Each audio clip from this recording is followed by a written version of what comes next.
Welcome to the Table Leadership Podcast, where everyone is invited to pull up a seat, and all leaders have a voice to contribute to the conversation.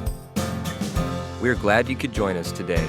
And now, your host, Cyon Edgerton.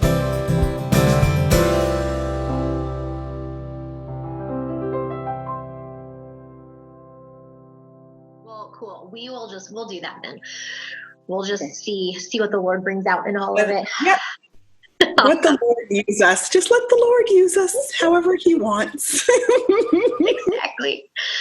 Oh, well, I just want to first of all, thank you so much. Welcome to everyone who's listening. And I just want to give a really special thank you to my good friend Alvean, who, if you've been listening for a while, you have already heard her voice. She was on a few months ago with us as a guest, and we were texting recently, and she again made herself available to our community in light of everything that's going on in the world right now, and some of the tensions that are out there, and just all the questions that we have about how we as leaders are to be operating in a time like this, especially leaders of faith. And so she's made herself available for us again, and we just appreciate that so much. And so I just want to welcome you and say thank you, Al, for taking time to be here again. Well, I love you and I love what you have committed your life to doing, so just being able to be a partner and a friend inside of that is like my honest and sincere privilege. So no, thank you for having me back on. Oh, I'm so excited. And, I'm thinking now, I guess I should probably have you introduce yourself again for those who are listening that maybe didn't hear the original podcast with you on it. So just give us a really brief introduction to kind of who you are and what kind of space you're occupying right now in this season. Okay. So I do a whole bunch of stuff. It's funny because I used to tease because my niece, one of her first sentences when she was little was, "I do a lot." And so that's kind of my truth, I do a lot. I do a lot of things and virtually all things people. I work as a leadership consultant for multiple corporations. So I go in and I help develop leaders at the corporate level. Then I also work as a relationship expert, both on radio and sometimes television spots, lots of podcasts. In conversation, I see private clients. Interestingly enough, my marriage expertise is infidelity.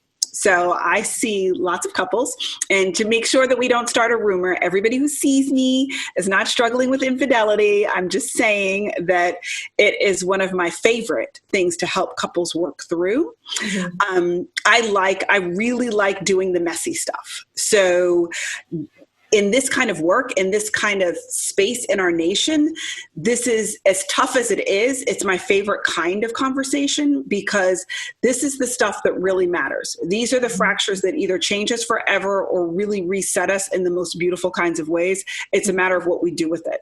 And so many of us are both living in it and hovering above it and walking alongside it. And there are lots of ways in which we're finding ourselves positioned in some things that we thought we may never see in our entire lifetime, and yet here we are, so, and isn't that just like life, just that we have a plan and then God lets his plan happen. And we have to find ourselves inside of that and know how we were meant to be used. And we all have a role, but it's not the same, and I think in this season more than any other season is a time where you have to be clear as a believer, as a good human, what is my role inside of this? And it's okay that my role does not look like my neighbors or even my spouses or my kids, but there is a call on my life inside of this, even if the work is just personal reflection,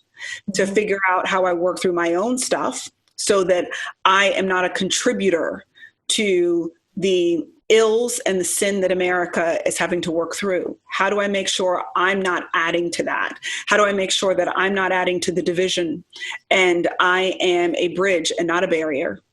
How do I make sure that my own fears don't get in the way of my faith inside of this? How do I do all of these things? And and there's no perfect recipe. So let me be clear about that. I'm not, we are definitely not in this conversation to say, here are the 3 things that you should do, right. Because there's no such thing. There's just no such thing. This is human work. This is relationship work. This is heart work. And anytime you're doing any of those things, heart work is hard work. Okay. So just know that it's going to be uncomfortable, but it really, I will say that it will teach you so much about who your friends are, who your people are, who you are. It's in these spaces that the most powerful and beautiful and ugly things are all revealed all at the same time. And we've got to be able to embrace it all. Much like childbirth, it's going to be painful. It gets messy. Sometimes it's even stinky and yucky, but what can be on the other side of that will change your life forever and ever and ever, and hopefully in the best kinds of ways. But you will never forget the experience. That is for sure. So today we're inside of that together, which is the best way to do ugly space is with someone you love, who can hear you and accept you. I cannot think of anyone that I would rather have this conversation with, just because of your backgrounds and your expertise and your experience, the perspective that you're able to come from and the wisdom that you're able to bring to this conversation. And I know your heart and I trust you dearly. And so I'm excited to be having this conversation with you. One of the reasons that I jumped at this, I realized recently that I've really been remiss when it comes to the table. I am, very active in my own personal spheres and spaces and vocal on my own social media and things like that. But what I realized is that while in my mind, me and the table are very much connected, we actually have a huge portion of our community of people who are part of the table who aren't part of my community, who don't follow me. They are actually at the table because of the table, not because of me. And I recognize that even though in my personal spaces, I was being an ally and an advocate, we have not yet been vocal or public about what the table stands for and what the table believes. And so I realized it's really important for us to do that, because as much as I may be doing it in my personal spaces, those who have pulled up a seat to the table, who are part of this community, need to know where our heart is. And I think it's important that they know what our values and our priorities are. And so that's one of the reasons that I really wanted to have this conversation with you today, is so that we can say, hey, listen, this is what the table is all about. We hope that resonates with you and that you choose to continue to stay and be part of it. But we need to very clearly say, look, this is who we are. And this is what we are passionate about, because because the table caters to leaders of faith. And obviously they're in all different spheres. We have people in ministry, in the marketplace, in government, so just all across the board, but they're all people of faith. And I think more than anything, that's kind of the foundation for me, is that so often we look at this as it's a political issue, or it's a cultural issue, or it's a systemic issue. And yes, it is all of these things. Yes, there are systemic things that need to be addressed, and there are systems that need to be dismantled and deconstructed and rebuilt. And yes, there are cultural things, and yes, it's political sometimes, but more than any of that, I believe that this is a kingdom matter. And because it's a kingdom matter, those of us who are representatives of the kingdom, those of us whose job it is to advance the kingdom of heaven here on earth, this has got to be one of the banners that we wave, one of the flags that we fly. I think, when we look at the life of Jesus, that what he came to do was to reconcile man to God, and then man to one another. And when we look at the places that Jesus went and the people that he hung out with and the people that he ate dinner with, when we look at those who were welcomed and invited in to sit at his table as equals, he makes a really clear statement about what he came to do. And that has to continue to be our work. And so as kingdom representatives, this is kingdom more than it's anything else. And that's why I think every single one of us bears a responsibility to do this work. Amen. Where can I send the offering? That's a great question, and I will definitely definitely let our community know about that too, because yeah, we would appreciate that. Yes. And so that's why I felt it was important to have this conversation. But one of the things that I want to start by saying, and you and I kind of talked about this a little bit, and I want you to help define this for us, is that there's a difference between not being racist and being anti-racist. And one of the things that I want to make clear is that we at the table, we are anti-racist. And so what does that mean? Explain that a little bit for us as like our step one. Wonderful. So like such a great question. And let me be clear, there are no perfect answers to anything, guys. So I want to let everybody off the hook from that. You know, there's no like litmus test to say, are you exactly this? Like we could check your temperature and you're at 98.9, you know, like, so just know that there is not that, but there are things that are true when you move from not racist to anti-racist. And even in terms of understanding just the terminology by itself, it's one thing to not be something, you know, like I'm not a boy. I'm not a 6 foot tall woman. I am not but it's a whole nother thing then after we've decided what you're not to decide what you are. Okay. And to be anti-racist is to take on a position that you are holding space inside of to be proactive against something. Okay. So that anti is an energy moving in the opposition of something else. And in this case, that opposition is racism.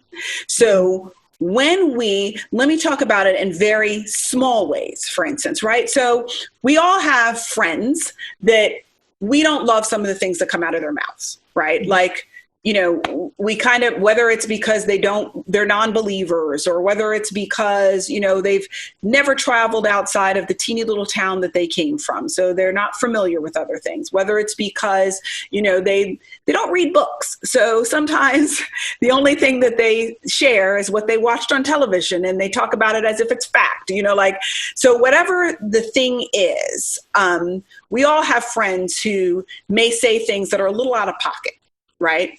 But there's a difference between, oh, that's just Julie, that's just Becky, that's just Keisha, versus Julie, Becky, or Keisha say something that absolutely is not appropriate, and we say something to them about it. Now, I don't mean embarrass them publicly, because people we love, we're not trying to embarrass you, right? But let's say they post something inappropriate. That requires an immediate reach out to say that I know you and I love you. And I know how the thing that you just posted is going to hit the hearts of other people. Yeah. And I love you too much to have people question who you are as a human being based on what you just put out there, because this is what it sounds like. Now, Julie, Susan, Becky, whoever they are, can choose after that to leave that thing right there. But it's not there because someone didn't love them enough to challenge it. It's there because they've chosen the consequence associated with what it is that they said, because they do believe that it reflects exactly what it is that they meant. Yeah. And you are not responsible for them choosing to keep it there, but you are responsible for confronting them about them putting it there. And that's the difference between, well, it wasn't me, I'm not the racist, versus I'm an anti-racist. That was not okay. And I need you to know it's not okay. And it's not okay just because it irritated me. It's not okay for these reasons. It's not okay because it sounds like this. It's not okay because I had a friend of mine who saw it and this is how it hit her. It's not okay for whatever. So sometimes it means we have to be the voice for somebody else who does not have direct contact.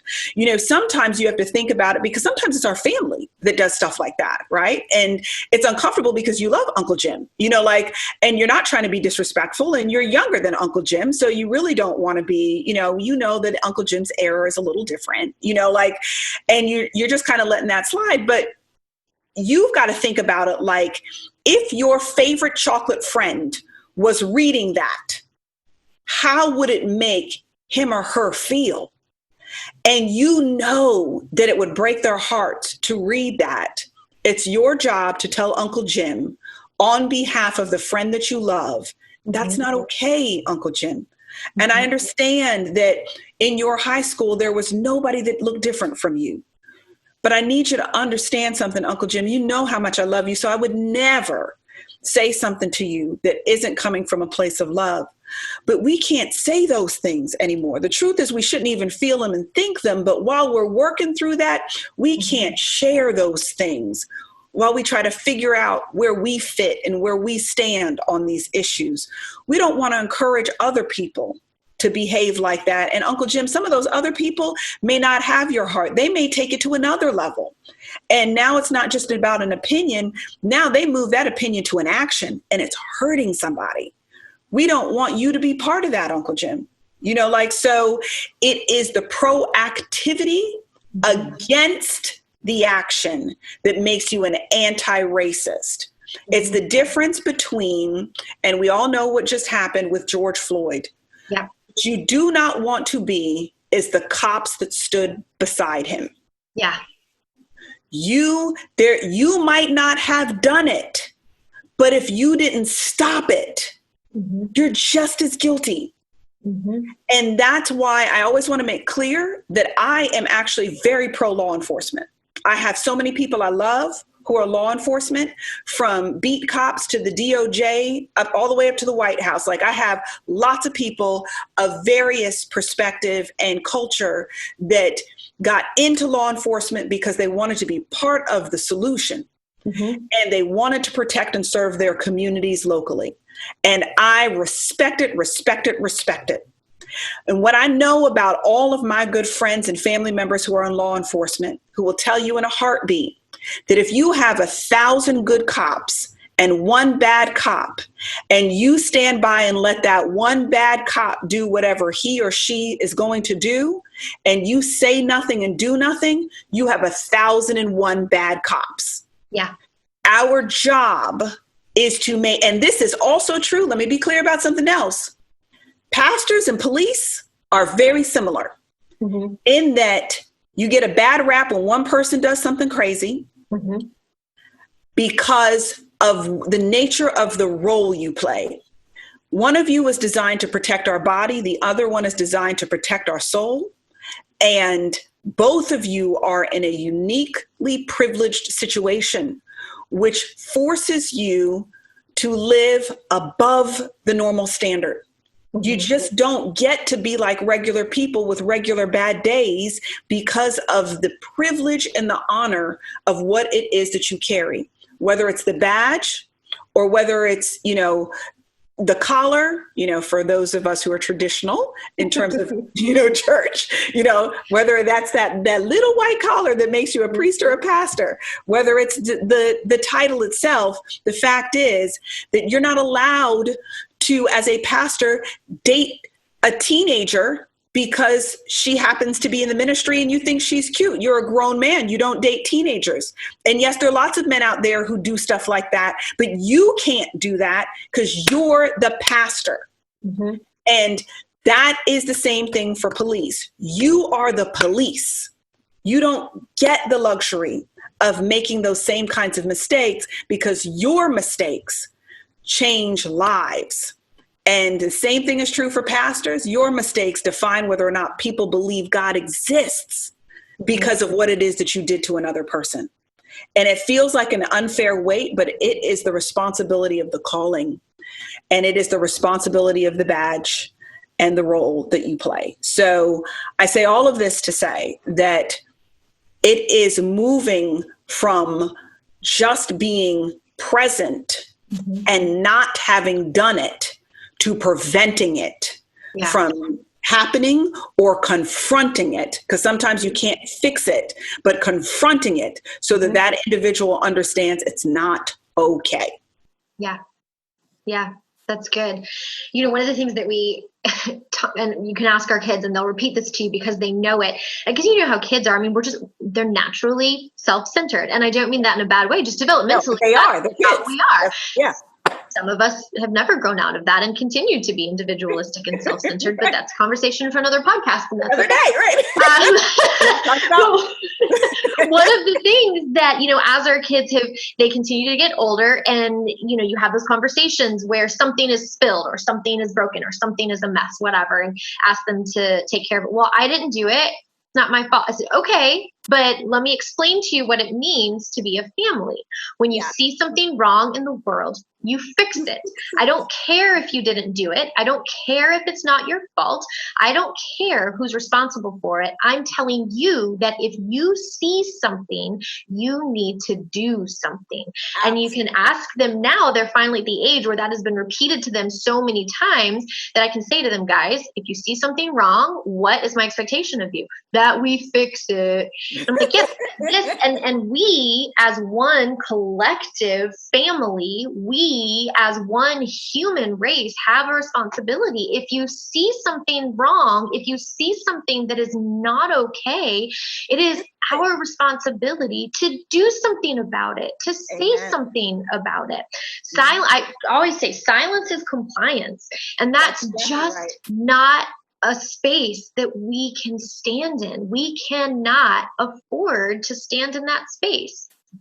And I so agree. I'm like, look, do not be guilty of the sin of silence. Okay. Mm-hmm. Like, do not be guilty of that. It's okay if you make noise and you make the wrong noises sometimes. Mm-hmm. It's okay. You're going to trip on this thing. There's no perfect way to be able to do messy situations, right? But don't be guilty of the sin of silence. The Bible tells us it's impossible to please God without faith. So I used to always say, I rather totally mess up thinking that I heard God than to hear him and do nothing. Mm-hmm. I want to at least have tried to please him in my action. And I know that we serve such a fair God that he'll be like, look, I judge the intentions of your heart. Unlike humans who judge your actions, I actually judge your intentions. And because I knew that your heart desired to please me and you made a mistake, you stepped in some poop, you still get credit with me because of the condition of your heart with what it is that you tried to do. Yeah. And that's the beautiful thing, even inside of this mess, is that God is watching and we are getting credit or demerits for our silence or our activity based on the intention of our heart and what it is that we do. Yeah. We're going to make mistakes, but it's okay. It really is okay. Yeah. And because it's okay, and because it is messy work, like you said, heart work is hard work, very hard work. Yep. The next thing that I kind of want to ask you to speak to, and we addressed this a little bit before we started recording, but I think this is such an important thing to speak to, is so for those of us, and I know you talked about your chocolate friends, and so I'll just be the vanilla people. Right? Vanilla. Because, yeah, right? Like, what do I call myself? Just melanin deficient or whatever it may be. But for those of us who are vanilla, who are saying, wow, my eyes are being opened. Yes, I want to be an ally and an advocate. I want to not just be not racist, but to actually be anti-racist, to take on the mantle, to do the work, to use my voice. I think there are really effective ways that we can do that and really ineffective ways. Mm-hmm. And I know, in the beginning, it's very much, and I love the enthusiasm with those who are just having their eyes opened, those who are just waking up and kind of having their first cup of coffee when it comes to all of this. And they are just so excited to go and to fight this injustice. And I love that. But as we continue to engage in this work, I think we have to learn to operate with wisdom, because what I see very frequently, and I have even recently talked to a lot of friends who got into this work, who were very passionate, very excited, still still doing the work of informing and educating themselves, and took it to the first place that they could, and that was to start saying stuff on social media, which is great. And I'm not saying we shouldn't do that, because those platforms are there for a reason. But what they ended up really getting engaged with were really silly, petty arguments with people that they didn't even know or have relationship with, who were not there to have a conversation or be educated or informed. They were there to state their own opinion. And they got burned and they got exhausted, and they said, oh my gosh, what am I supposed to say? And I keep arguing in circles with these people, and they're just not getting it.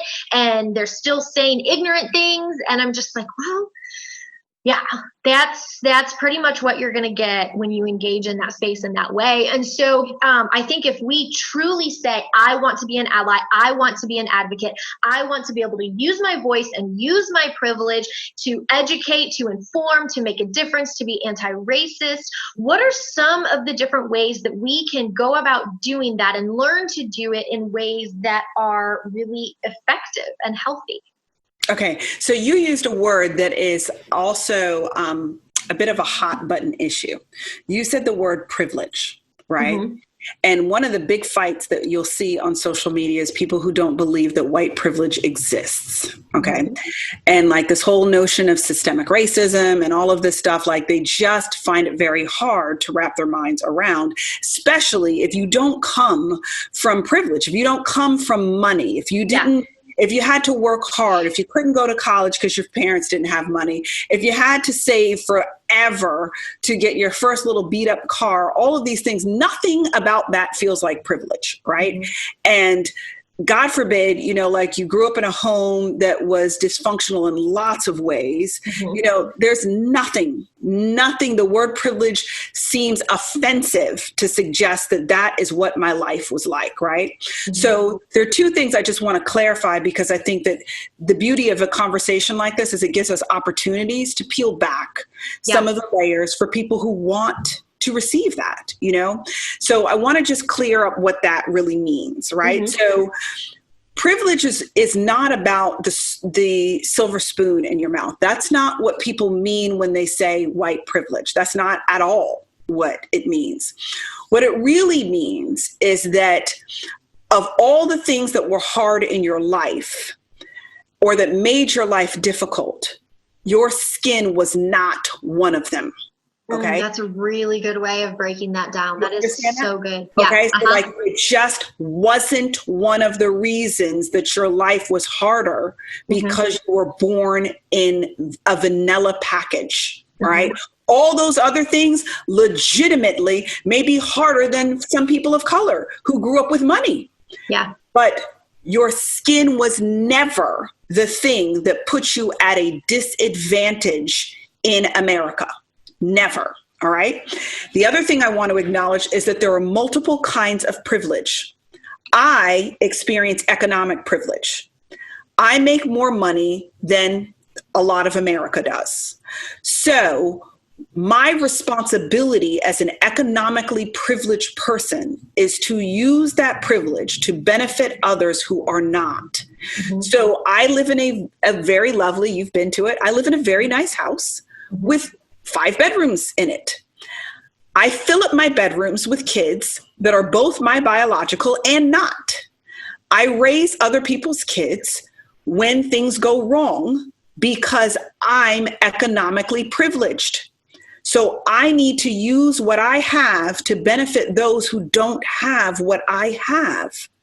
So we are not suggesting that there's only one kind of privilege and it's white privilege, okay? Mm-hmm. I want to be clear that there are multiple privileges. You and I both experience religious privilege. We live in America. Us discussing our Christianity is not going to get us slaughtered. Mm-hmm. Us discussing our Christianity is very rarely going to get us isolated. People may not be interested, but they're not going to do anything to harm us. But if we were having a conversation right now about Allah, we could risk a very different kind of response because it is not the majority culture religiously. Mm-hmm. So we experience religious privilege as Christians in America. There is gender privilege. There are certain things men will never experience.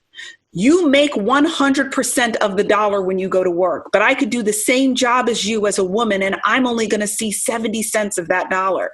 Yeah. Whenever something goes wrong, what do people say? Where is your mama? Okay, like when kids get sick in most households, it's mom who has to figure out how she's going to adjust her schedule to accommodate that. Not all, but in most. There are lots of things that men will never have to concern themselves with because of the gender privilege they experience. And then finally, I was saying there are lots of them, aesthetic privilege. You make more money as a pretty person. Yeah. In America, it is a fact. You make more money as a pretty person. You get more things for free. You get more opportunities. You're perceived when you are lean, thin, or attractive to be more hardworking than somebody who is overweight and unattractive. You will walk into places and people will open doors for you. Somebody else that doesn't fit the stereotype of what attractive is will be completely ignored, and people will close the door right in their face because there is aesthetic privilege. So there are multiple kinds of privileges in America. All we are saying as people of color is that by virtue of the fact that your skin happens to be vanilla, and the issues that we are facing are skin-related issues, to use the privilege of the skin you came in the way that I would have to use the privilege of my economics or my aesthetics or whatever that is to be able to benefit somebody who doesn't. So instead of getting offended that this thing is to suggest that your life was easy because you're white, that's not true, and that's not what we're saying. What we're saying is that your package never made your life harder. Yeah. And in order to move the ball on an issue that is about package, that affects even economics, we need the help of the benefit of your package. And so much so that some of these protests that have had, we've had some beautiful, peaceful ones. There have been some that have gone awry, and we don't support violence. We're not, even though it's very American, Boston Tea Party, if you know your history, okay? But despite the fact that the uprising can be very American, it's not something as a person, as a believer, that we sanction in any form or fashion. We don't want anybody hurt communicating their perspectives. But even in these protests, there's a term that's called white shield. And what it is all of these allies that are out there peacefully protesting also, when they've noticed that things have gotten aggressive with some law enforcement, they actually yell the term white shield. And all of these white individuals who are also committed to the cause of equality and justice step to the front, lock arms to ensure that their brown chocolate brothers and sisters are not harmed because they are using the privilege of their package to protect somebody else. So I want to be clear that privilege means lots of things, and it has benefits of various forms, but it is not in any way designed to be insulting or offensive or divisive when somebody is explaining what that means. For the first time, I will finally be able to buy a Band-Aid the color of my skin, because Band-Aid is finally going to make brown Band-Aids now in my 40s. Yeah. I have never had a Band-Aid in the color of my skin, ever in my whole life. Never had a brown superhero until Black Panther, ever.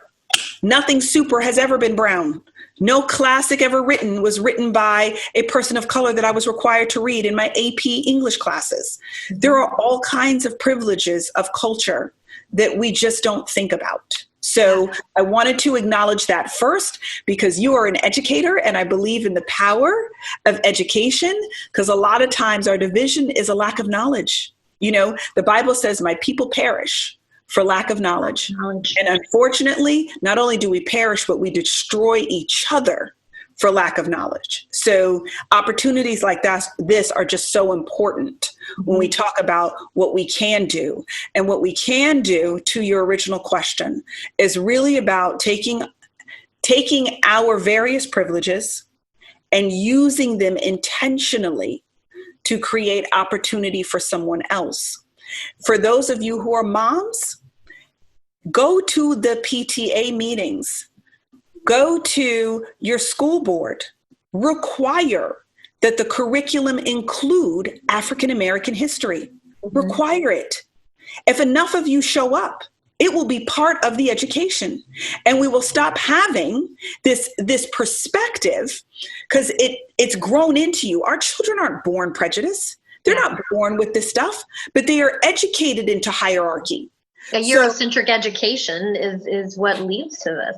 That's exactly right. When you don't realize that the refrigerator was, was a African American invention, that the stoplight was, that the filament inside of a bulb was, that, the list goes on and on and on, and nobody even knew the cotton gin. Nobody even knew that these things were created by people of color.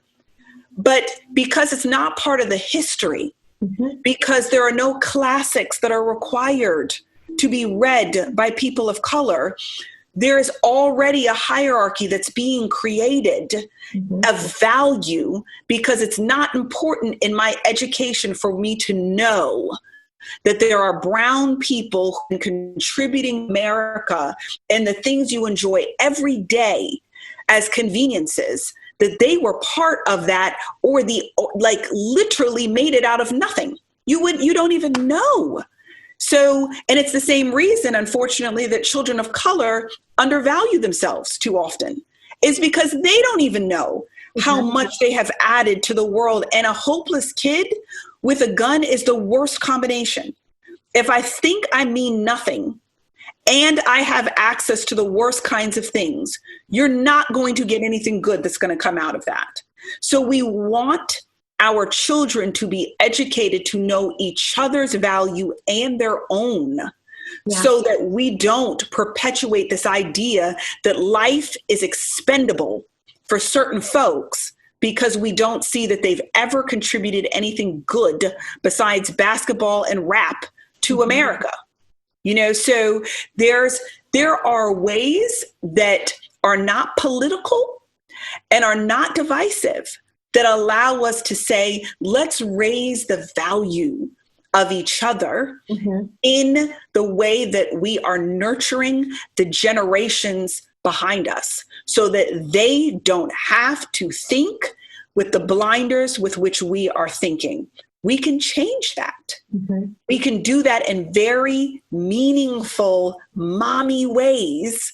Get you and some of your girlfriends together, write letters, show up at meetings, talk about it, so that it becomes absolutely required. And folks understand the power of the vote. They understand the power of the media. They understand those things. Get your mommy groups together and demand that everybody's history be taught in our schools, and everybody's contributions be taught in our schools, and that we don't romanticize people who are very flawed in the construction of our America. Let's tell the whole truth. It doesn't throw away the good things that came of it, but let's not pretend that these were all peaceful, law-abiding, loved everybody, equal. That is not how America was built. Let's tell the whole story and still be proud of how we can live up to the promise of America if we choose. Yeah. Man, that's good. I could go on forever. I know you could. And it's so important right now. And we need that. I love, especially, I think, how you broke down the idea of privilege. You've just given me language that I didn't have yet to engage in that conversation, because that is one that I have frequently as well. I had a hard life. It wasn't always easy for me. I don't have white privilege. And oftentimes I'm kind of at a loss as to what am I supposed to say to that? How do I help you understand? And so I just want to say thank you for giving me language when it comes to that. And again, making it clear that there are different kinds of privilege. And for those of us who carry any kind of privilege, whether it's economic or gender or, racial, whatever it may be, that, like you said, we are using that privilege for the benefit of and the valuing of those that do not share that same privilege. Same kind of privilege. That was gold. That was absolutely gold. As believers, we are responsible for that. We are responsible. Yeah. Absolutely. And so one of the other things that I wanted to ask you about was for those who are engaging in this work, and I think too, especially for those of us who are vanilla, like you say, um, yes, it's hard work. Yes, it's tiring work. It is. But the truth is that at the end of the day, I can turn it off.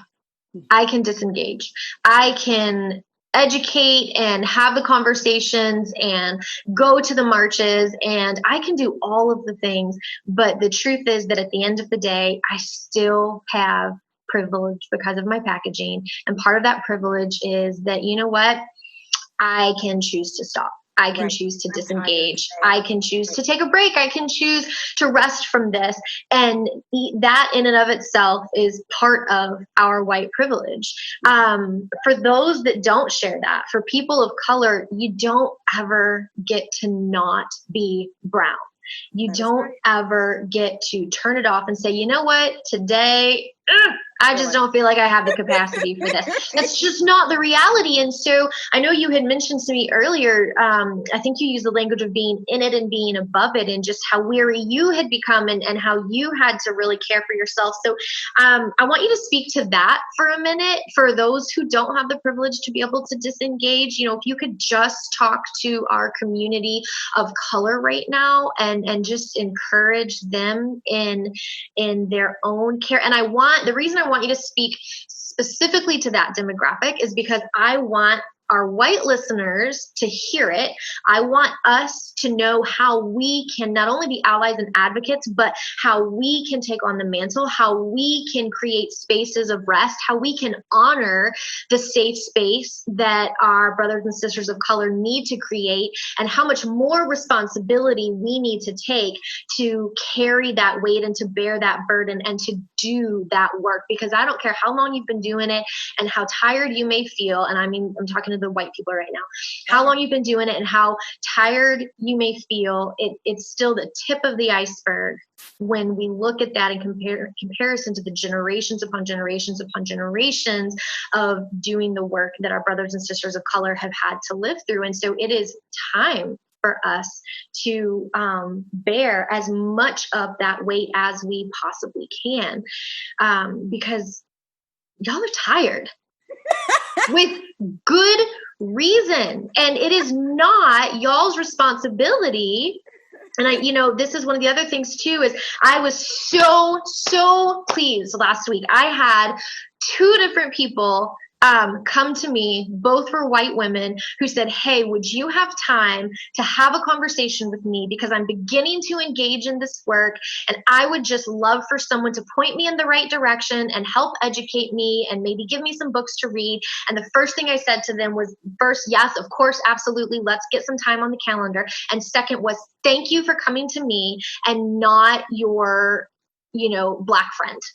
Because this is one of the ways that we can actually do something. We talked about well, gosh, what do I do? Is it helpful for me to get on Facebook and engage in stupid conversations and arguments with people that don't really want to listen? Probably not. But can I educate myself so that I can actually inform and educate those who are wanting to lean into this, so that I can take the burden of having to educate another white person off of my brown sister? Yes, absolutely. That is something as a white woman that I can do. And so let's do that. And so now I'm off in left field, obviously, but what I was asking originally that I want all of us to hear is just talk a little bit about how do you guard and take care of yourself as a woman of color, or person of color, I should say, because I know that we don't just have women who listen.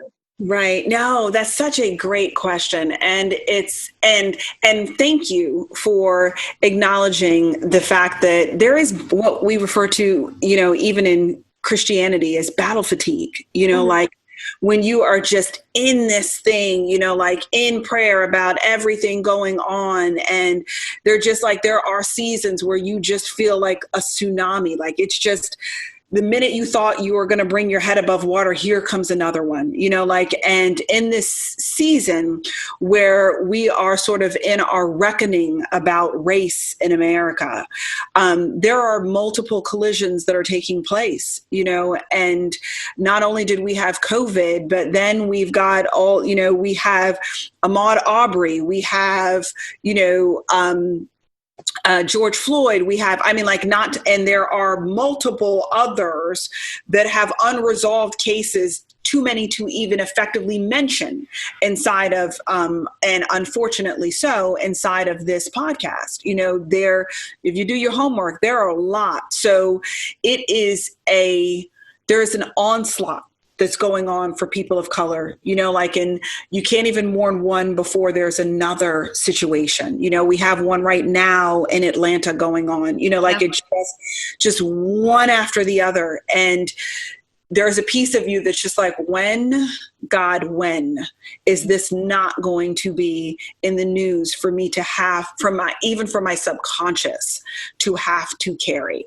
And there is a quote, and I think that it was from Soul on Ice, but it said, to be Black and conscious in America is to live in a state of constant rage. And it's a very old book, but it speaks to the fact that to survive as people of color, we actually have to live at an unconscious level so that we are numb enough to not be re-injured every time something happens. And so there are these moments where you awake to consciousness, and it's almost like waking up in the middle of a surgery. You are overwhelmed with the amount of pain that you're experiencing, that the only thing you want is more anesthesia so you could just not feel what's happening to you.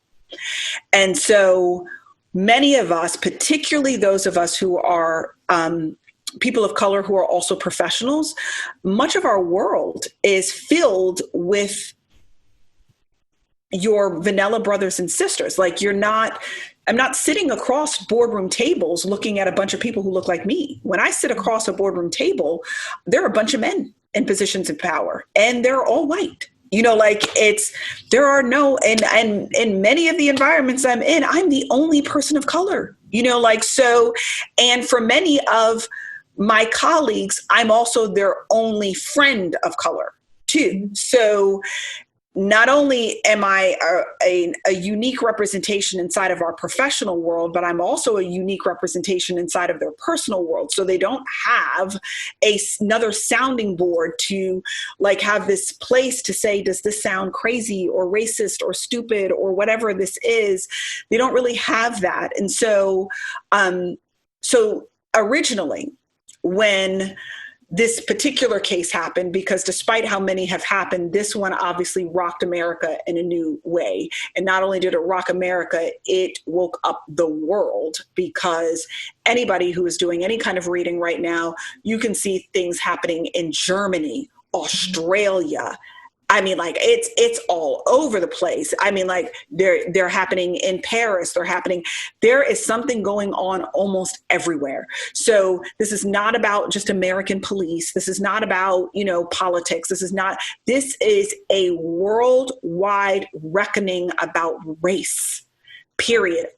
The original sin of our world. It's like the earth is crying out right now that we must repent and we've got to heal. And so it then requires for people of color a level of permission we have to give ourselves to sit inside of the pain sometimes, and then other times to hover above it. And the difference between kind of sitting inside of it and hovering above it is the difference between being awake in the surgery versus being knocked out in the surgery. Either way, it's still going to be going on. But sometimes we have to enjoy the anesthesia for a minute so that our body is not overwhelmed and our emotions are not overwhelmed with the stimuli, the sensations that are taking place. And it's okay to allow yourself that injection of anesthesia. And what I mean by that in terms of its analogy is that it's okay to try to unplug sometimes. Sometimes we have to not read social media. Sometimes we have to turn off the news. I have not watched the news in probably, I think, over a month at this point. So, because it's easier for me to read something and stop reading than it is for me to disengage from the news. Something about the eye gate and the ear gate both being stimulated has a different physical and emotional effect for me than when I'm reading something and I realize I can feel myself starting to ramp up. I can just stop reading it.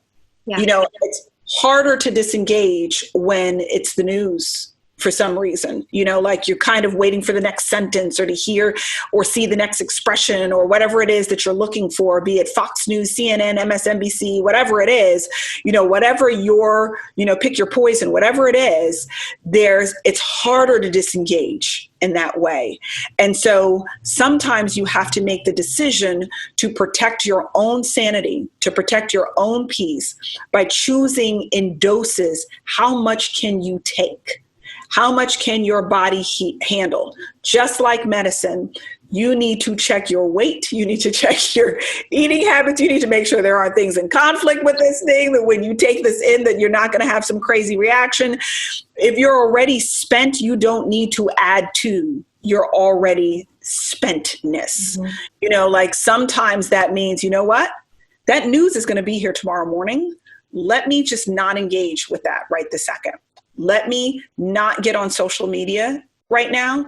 Let me just engage with people that I love, that I know love me.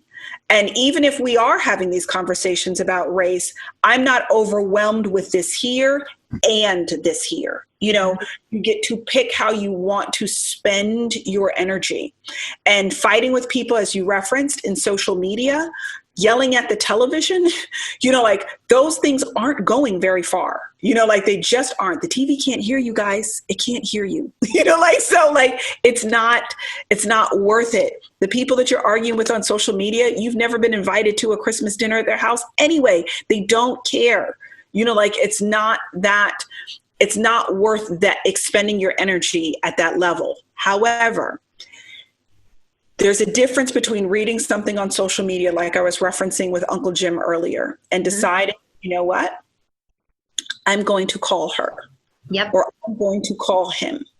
And we are going to have a relationship around this issue that is far more effective than trying to point out how stupid, ignorant, obnoxious, hateful, whatever somebody is publicly. You can say that I totally and completely disagree. That is totally appropriate. And for those of you who have people of color who, you have common groups, believe me, we are watching. We are watching to see if you say something. If somebody writes something inappropriate under your post and you say nothing, we're watching. It's true. Because that's what social media does now. It creates audience, So it is important to us for you to make clear that you don't agree with what was just said and it wasn't okay. But that's not where the debate needs to happen. The conversation, not debate, the conversation needs to happen one-on-one, because that's where real relationship is. Yeah. So if this person matters enough to you for you to be engaging, then engage with them on a real level. And I am so grateful for the conversations that have happened offline as a result of some of the things that might have been seen online. Mm-hmm. That's where the ball is really moving. That's the thing that makes people say, wait, wow, everybody else just commented, but you called me, so the surprise of it actually makes them reflect on the whole thing in a different way, because it's hard to hate up close. It's hard to ignore up close. Social media gives us a level of distance between us and the individual that allows for us to not really feel it on the same level. But when you pick up a phone and you can hear somebody's voice, you can hear the pain, the disappointment, the joy, whatever it may be, that feels different. So I would definitely say that as we are doing the self-care in terms of picking and choosing when we want to sit inside, when we want to hover above, when we want to ring that bell and get the infusion of, anesthesia that just, or painkiller that just kind of gets us through, when we want to, take a deep breath, when we need to just not do it for a little while, whatever that is, you've got to give yourself permission to have those moments. You've got to, because this battle is not going to be over anytime soon. It's not a sprint. This is a marathon. And so which only adds to the reason why it's okay if you decide, I don't want to do this today. It's okay. Because believe me, it's still going to be here tomorrow. So take care of yourself today so that you have something left for tomorrow. And I will say this, and then I'll be done. One of the greatest gifts I gave myself inside of this, because this season has been, originally was a bit triggering for me. I've watched a million, what feels like it now, I don't want to be inaccurate, what feels like a million variations of these cases that have happened. But they didn't hit me the way this one did. Something about this one hit me differently. Now, I will say, when teenagers have been involved, those hit because I have teenagers, so I feel those. But the way in which this thing, I couldn't even watch the Ahmaud Arbery tape because the idea, my dad is actually a hunter. So everything we would eat for Thanksgiving or for Christmas, he actually hunted for. He doesn't hunt for sport. He really hunts for provision, even though he was totally white collar and I grew up upper middle class, kind of lower upper class, all that stuff. He still, because he was an immigrant, hunting is part of the culture. So he hunted for our food. I couldn't watch that video because I couldn't watch someone hunt a man like that. I couldn't watch it. So I've still never seen the whole video. I've read the case, but I haven't seen the video because I can't unsee it. But I did see the George Floyd video. And it was, responding to that publicly was very triggering for me because I grew up in as you know, Cyon, a very vanilla environment. I was very often the only brown face, and it reminded me of what it felt like to be alone, and that was hard because I, as a child, felt very powerless inside of that loneliness, that I was always different and as a lot of times kind of token, even though my friends didn't think about it that way, but because they didn't have to, it was hard. I mean, I remember a time sleeping over a best friend's house and of course, I was the only brown person there, the only chocolate girl. And my friends were all pretty wealthy because of where I grew up. And her parents thought I was sleeping. And I could hear her parents say that you guys all got in our jacuzzi. And she was like, yeah, of course, because she didn't think it was a big deal. And her parents said, even my friends called me Alvy. I go by, my grown-up name, but as a kid, they called me Alvy, and they were like, even Alvy got into our jacuzzi, and she was like, yeah. And she said, she's Black. And your father and I get in this jacuzzi, and it's one thing to have Haley and blah, blah, blah, blah, blah else who was there, but she is different. You cannot have her in our jacuzzi. They are different. And she she really thought I couldn't hear this. And here I am sleeping over her house. I couldn't go home. I didn't want to tell my parents because I knew my parents would never let me go back over there again. So I kept it a secret in order to protect our friendship and never said anything about it. But the powerlessness I felt inside of that was so deeply triggered when he called for his mom. When he, I have nowhere to go in this moment, and I have nothing in this moment. And all I want to do is survive the moment. And I don't know that I will. And a piece of me listening to that, died a little bit on the inside, that I was too dirty to be inside of their tub. And truth be told, to lighten the moment, in my house, you take showers every day. She didn't even take showers every day. She took showers like every 3 days. So I'm like, how are you going to say I'm the dirty one? Technically, I should be the one concerned about being in the jacuzzi with you. But that didn't matter. In that moment, my skin made me too dirty to qualify for their jacuzzi. And these moments for people of color are not just about this injury. It's about 1,000 paper cuts we have experienced our entire lives, that this is like pouring alcohol on those paper cuts. We feel the burn in a different kind of way because it's not the first cut. And for those of us who keep getting in the ring or the arena, as Brene Brown would say, and getting our butts whooped because we still believe that we are better together than we are apart, and still want these relationships and love our friends, we've experienced these cuts so many times. And each time we've got to let our heart heal to be able to love again in the morning, and let our heart heal to love again in the morning, and to know that even though these faces look like our friends, they are not our friends. Those are not them. And it takes a level of discipline, and it takes a level of love and transparency and vulnerability, and sometimes a little bit of emotional self-sacrifice, in order to be able to do it. And all we want more than anything right now is for our friends to just be with us in it, and be with us imperfectly. And it's okay. It's really okay.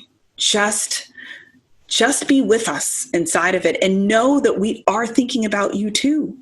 We just may not all have the capacity to worry about your feelings right now because we're just trying to make it through our own, and many of us are trained to try to make you guys feel better and make you feel more comfortable so that you're not uncomfortable around our skin or our issues. Yeah. But do your friends a favor and let them off the hook of trying to make you okay inside of their pain. Just let them off the hook of having to do that work right now. Because we are tired. We are tired, and it can be very raw and triggering. But we will be okay. And we are going to love you in the morning because we love you tonight, but we're just working through some stuff right now.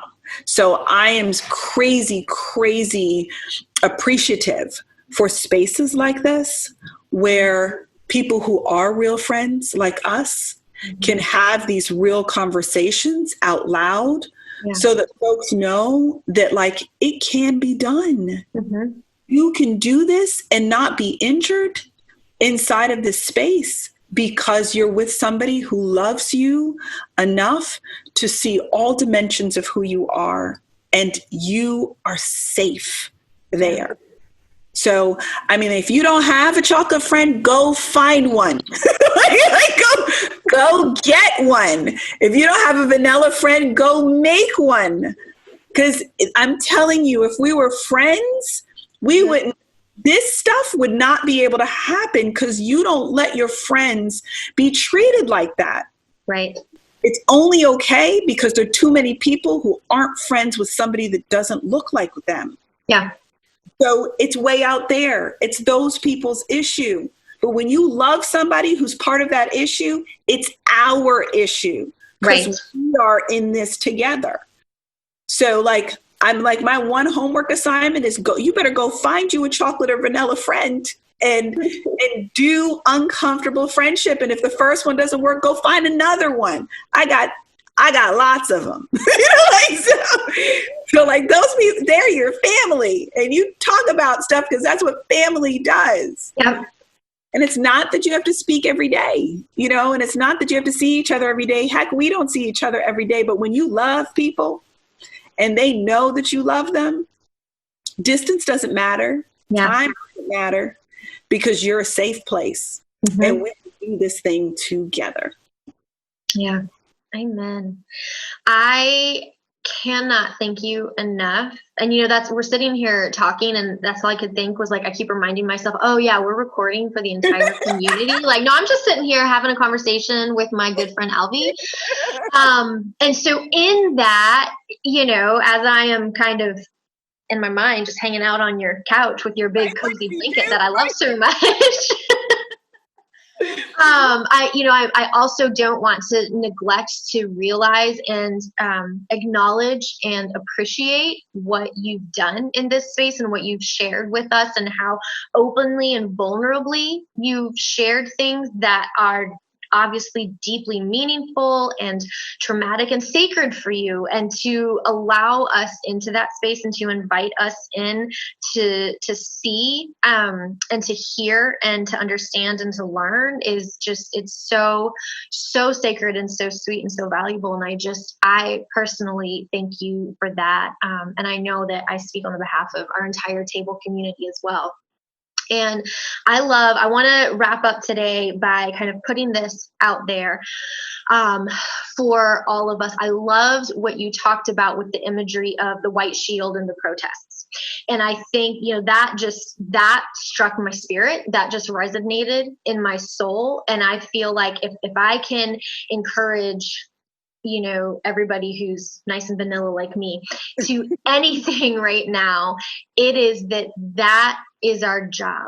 That is our job right now on the platforms, at the playgrounds, in the workspaces, at the marches, in the family gatherings, in the grocery stores. I mean, that is our job right now, is to be the shield. It is to stand there and link arms and to say, you know what? You can rest. You can stand on the other side of us. You do not have to do this work alone. You do not have to be on the front lines. You do not have to bear the full weight of this burden, because we are here to, not as white saviors, because no white saviors. This is not about the white savior, but this is, because that's, now we need a whole other episode. Right for that one. Talk about, because now I've brought up the whole issue of white saviors and we don't have time to address that. But this is not about us being the superhero, being the savior, fixing it, because that is also so not okay. And we do need to address that. But just to say, like, this is something that we can do. This is a job that we can play. And this is the mantle that we have to take up. This is the stance that we have to take. This is what the kingdom of God looks like. And so this is the work that we need to do and that we're going to commit ourselves to. And so I have a feeling that this probably won't be our last conversation. I'm sure it won't be, because it never is for us. And that's what I love, because that's what love does. Love connects. Right. You'll just be one of my regular recurring guests. I'll do it all day long. Love it. Well, I know that this has definitely been helpful and encouraging and so beneficial. I mean, even just for me, you're giving me new language that I can have in my arsenal, that I can use, that I can educate and inform with. And so I'm super grateful for that. I know that it's been challenging as well for some of our listeners, I'm sure. And so I just want to say, if you have any questions, if you want to have a conversation, if you want more resources, please reach out to us. We have websites, we have book lists that we can refer you to. We will have conversations. This is the work that we want to do. This is the table that we want to build. And so if there is anything in you right now that is like, gosh, I need more, or I'm not sure how to feel or think about this, then I am here for you and I'm here for that. And so reach out to us. Everything is in the show notes. You guys know how to get in touch with us. I just want to thank you all for being with us today, and especially you, Alvy. I thank you for your time and your grace and your heart. I love you so, so, so, so very much. And this was so, just so pertinent. This needed to happen, and I am so glad that it did. Wow. Thank you so much for having me on. See, I absolutely adore you. So I'm just so grateful. I'm just so grateful. Thank you. That's all I can say is thank you.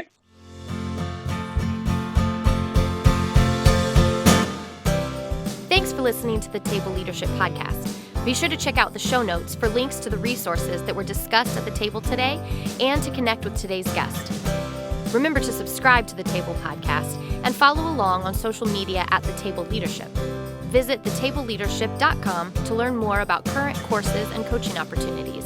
And finally, you can connect with me, your host, at CyonEdgerton.com or on social media at CyonEdgerton. I look forward to the next time that you pull up a seat at the table.